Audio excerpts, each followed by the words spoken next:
நேரில் மீட் பண்ணி சாரி கேட்கணும். ரொம்ப சாரி மது. உன்னை நான் ரொம்ப கஷ்டப்படுத்திட்டேன். அந்த வயசில் எனக்கு தெரியல மது. உன்னை கஷ்டப்படுறதுனாலே என்னன்னு தெரியல, எனக்கு பிடிச்ச எல்லாருமே என்னை விட்டு போயிட்டாங்க. எங்கள் அம்மா அப்பா பிரிஞ்சுட்டாங்க. அவங்க ஒன்றா இருந்தாலுமே எனக்கு அவங்க கூட விருப்பம் இல்லாமல் தனியாக வந்துட்டேன். நிறைய இடத்துல தேடி அலைஞ்சேன் மது உன்னைய. எங்கேயுமே என்னால் கண்டுபிடிக்க முடியல. லாஸ்ட் மந்த் உன்னோட கசினை பார்த்தேன்.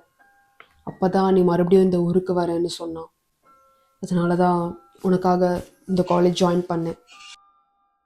2 வருஷம் உன்னை ரொம்ப மிஸ் பண்ணேன் மது. உன் அருமை எனக்கு அப்போ புரியல. ஆனால் யாருமே உன்னைய மாதிரி இல்லை தெரியுமா. I'm really sorry. நேரில் பார்த்து இப்படியாச்சும் சாரி கேட்கணுன்னு தான் வந்தேன். ரொம்ப கில்ட்டில் இருந்தேன் மது. உன்னை பார்த்தக்கப்புறம் தான் நிம்மதியாக இருந்துச்சு. நீ என்னை மன்னிக்க மாட்டேன்னு தெரியும். நீ எப்படி மது இருக்க? எனக்கு என்ன ஸ்ரீராம், நான் நல்லா இருக்கேன். உனக்கு ஒன்று தெரியுமா, நீ என்னை அப்படி ஹர்ட் பண்ணனால தான் அடுத்து என்கிட்ட பேசுகிற எல்லா பசங்களும் என்கிட்ட எதனால பேசுகிறாங்க, எதுக்கு என்னை அப்ரோச் பண்ணுறாங்கன்னு என்னால் ஈஸியாக கண்டுபிடிக்க முடியும். இப்பெல்லாம் நான் யாரையும் நம்புறதே இல்லை.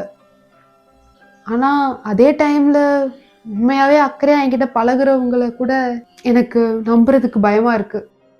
அது ஒன்றும் ப்ராப்ளம் இல்லை ஸ்ரீராம். நீ என்னை ஹர்ட் பண்ணக்கப்புறம் தான் நான் ரொம்ப ஸ்ட்ராங்கானேன். இப்போ பார்த்தியா, நான் வெயிட் லாஸ் கூட ஆகியிருக்கேன்.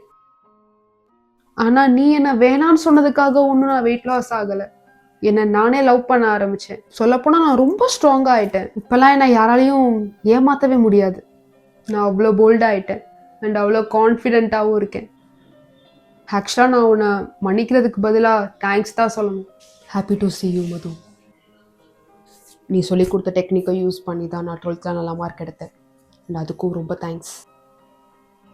ஆக்சுவலாக நான் இங்கே வந்த நோக்கமே உன்கிட்ட சாரி கேட்கணும். அண்ட் அது மட்டும் இல்லாமல் இன்னொரு முக்கியமான விஷயம் சொல்லணும். ஷாம்க்கு என்னாச்சு? அது